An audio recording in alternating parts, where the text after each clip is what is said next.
We will now start our public hearing. It is 5:04 p.m. The date is Monday, November 1st, 2010. This hearing is to receive comments regarding the proposed fare increase.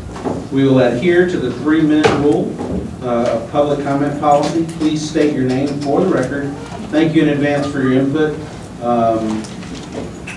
And I will defer to Francisco to give a staff presentation. Is that right? Yes, sir. Okay. So we'll have a brief staff presentation and then we'll take your public comments. Welcome. Good afternoon, Chair Martinez. Turn the mic on. There you go. Good afternoon, Chair Martinez, board members, Ms. Linda Watson.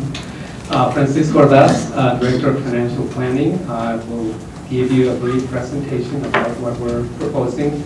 The presentation is divided into 2 parts. The second part will be given by John Michael Cortez, and he will report back to the board with the feedback that we received through the outreach that we've done to the community, so that you are aware of what the public has shared with us.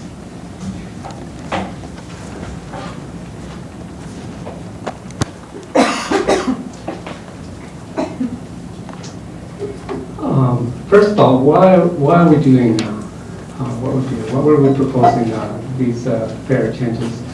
One is to ensure the long financial sustainability of the agency.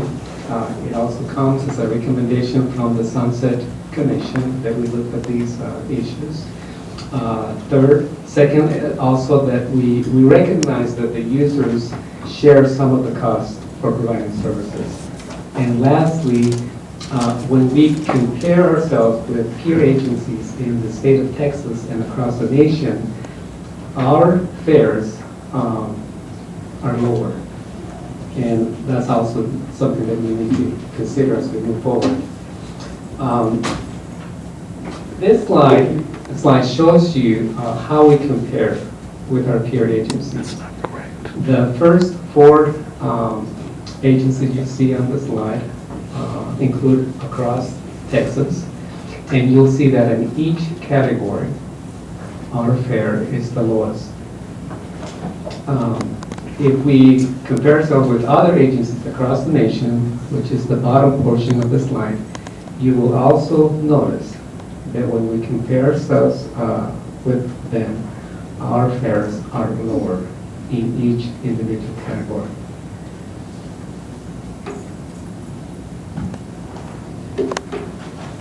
To summarize what we're proposing, and to make it very clear, there is no increase to the base fare. There's no increase to the base fare. What we are recommending is that the discontinuation of free fares based on the Sunset recommendation. Also, we're making a few changes in the multi-ride pass rates, but this is the less significant part of the rate changes. We're also increasing the Metro Access fares, again, consistent with the Sunset recommendation. And lastly, we're normalizing the Metro Rail and bus rates to be equal at $2.75.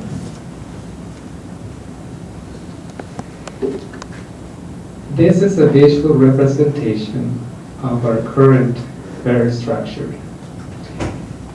If you take a look at this, and if you look at the following slide, this is a visual representation of what the proposed fare structure could be. If you notice, our current one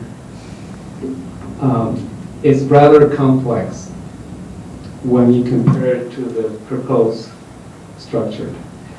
We recognize some of the fares will change, but the secondary purpose for making these recommendations is to simplify our fare structure so that it's more user-friendly.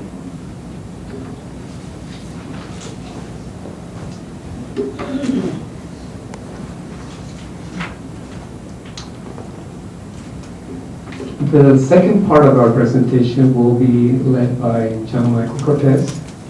He will share with you what we heard from the community as we went out and conducted several public meetings. Thank you, Francisco. Welcome, John Michael. Thank you, Mr. Chair, members of the board, President Watson, John Michael Cortez with the Community Involvement Team at Capital Metro.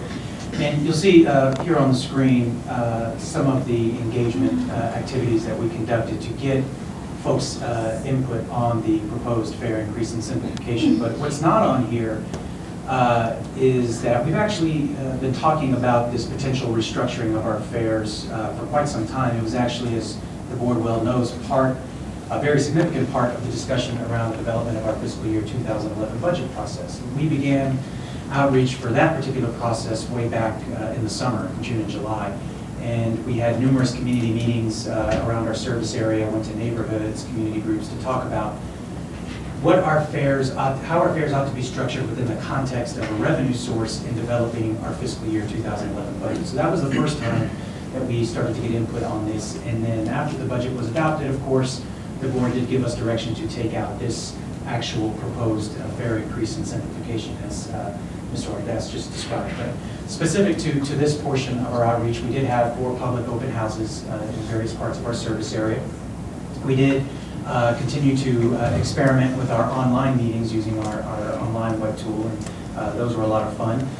We're having this board public hearing. We also encouraged and received several comments on our email feedback address, and then also folks calling into the customer call center. We also had some, over the last several months, as this was first being discussed, I've had some very targeted meetings with some of our social service agency partners whose clients would be affected by this particular change. And of course, we also ran this proposed structure through your board advisory committee, CSAC, and Access. And I believe, if you recall, at your last board meeting, you did receive a recommendation from CSAC that these fare increases be restructuring be adopted, with a few other recommendations, which actually reflect much of what we heard from the community. I'll say first, to give you a little context, what this represents here is a summary of the comments and concerns that we heard from the community through all those various activities that we described just on the previous slide. But in general, I'd say quite frankly, we haven't really heard a lot. We have not had huge attendance at our public meetings nor our online meetings. We did take many comments via the Go line and our email address, but when you consider the folks impacted by this particular change and what we heard during our last fare increase, the comments have been pretty minimal. I think as of this morning, we've received less than 120 comments altogether through all of these different processes, which is a big number, but again, not a huge outpouring of comments. So what we did hear in general, of course, we heard, as would be expected, folks with a lot of concern about the increase in fares for seniors and disabled riders and for Metro Access. They told us under no circumstances should you raise these at all. They cited a fairness issue, that it would be a hardship to those folks who would be impacted by this. Many times we heard mention the fact that Social Security did not have a cost of living adjustment this year, and I believe the previous year. Lots of comments in that area. Folks thought we shouldn't increase it at all. However, we did also hear some outright support for this proposed fare structure. We did hear from folks that it was a fair proposal. What we tried to do through this process is explain to folks more than just what we were proposing, but why we were proposing. A lot of the rationale that Frank discussed at the very beginning, the need to be fiscally sustainable, to maintain the services that we have currently and also to grow them for the future. And we did hear some folks that supported that and this proposal. We also heard from quite a number of folks who, in many cases, grudgingly accepted the fact that it might be fair for fares to be charged to seniors and disabled riders. However, in doing so, they also had concerns and made suggestions that if you're going to do that, you should offer, in addition, a reduced day pass. Our current fare proposal does not include a reduced day pass or reduced 7-day pass, and we heard several times that if we're going to start charging fares, we should have a reduced day pass as well, and to a lesser extent, a 7-day pass. There were some folks who said, well, if you have to increase what you're charging to seniors and disabled, currently we ask that, or require seniors and disabled riders to acquire we'll call it a disability fare card, or senior, it's an ID card, it's $5. It's good for 2 years. They said, well, don't charge a fare, just increase the cost of that for 2 years. However, as is obvious, that would generate far less revenue than charging a 50-cent fare would. So there's that concern for capital interest staff's part. But they did suggest charging more for that card and to keep it as an annual pass. They suggested, well, if you're going to charge something, it shouldn't be so much. It shouldn't be 50 cents, make it a quarter, and maybe phase it in over time, a larger increase. Or for the monthly pass, which we're proposing at a reduced rate of $15, make it $5 or $10 and phase it in over time. There was also a concern regarding the ease of acquiring and actually using these passes. So currently, folks who qualify for the disability fare card, for the senior ID card, they fill out an application, and they pay $5 and they get this card, which is good for free rides for 2 years. They're not used to having to buy on a monthly basis a pass or pay a one-way fare. And there's some concern, especially for our passengers, of course, we're seniors and disabled, about their ability to get those passes easily and to actually use them easily. The suggestion also was received that, well, if you're going to do this, you should, quote unquote, grandfather those who have a currently valid disability fare card or senior card. So until their 2-year time frame runs out where that card would expire, to allow that to be valid for free fares on rail and such. So that was the other suggestion that we heard. And then we also heard some comments from Metro Express and Metro Rideshare users who were very concerned and upset about the additional increase in the fares that they would experience under this proposed fare structure. They have also experienced over the last couple of years some pretty significant increases in their fare structure as well, and so that was a concern that they had.